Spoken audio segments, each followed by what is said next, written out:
Sementara itu, meski pemerintah telah melonggarkan aturan penggunaan masker, namun bagi masyarakat yang masuk dalam kategori rentan, tetap dihimbau menggunakan masker baik dalam ruangan maupun di luar ruangan.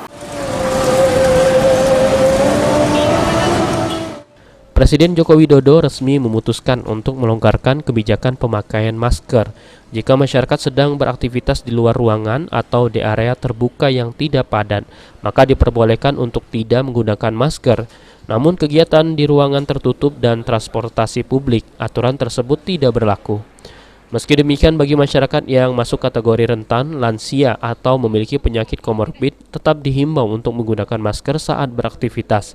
Kepala Dinas Kesehatan Lubuk Linggau Erwin Armeidi mendukung program pemerintah pusat terkait penggunaan masker. Seiring dengan kebijakan tersebut, program vaksinasi COVID-19 akan terus dikejar, di mana untuk capaian vaksinasi COVID-19, dosis 1 mencapai 93%, dosis 2 73%, dan dosis vaksin ketiga sebanyak 13%. Artinya di luar, kemudian juga berjarak, itu diperkenakan tidak menggunakan masker. Tapi bagi yang misalnya flu atau lagi sakit atau ya tetap diharapkan untuk menggunakan masker.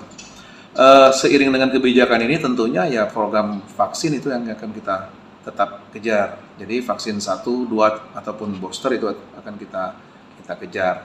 Untuk di Kota Lubuk Linggau, vaksin selain setiap harinya hari kerja itu di puskesmas dan di rumah sakit Petanang dan rumah sakit Siti Aisyah, juga ada di Urdokes dan di Selain di rumah sakit, gerai vaksin juga tersedia di Urdokes Polres Lubuk Linggau, di bandara, dan juga pusat perbelanjaan modern.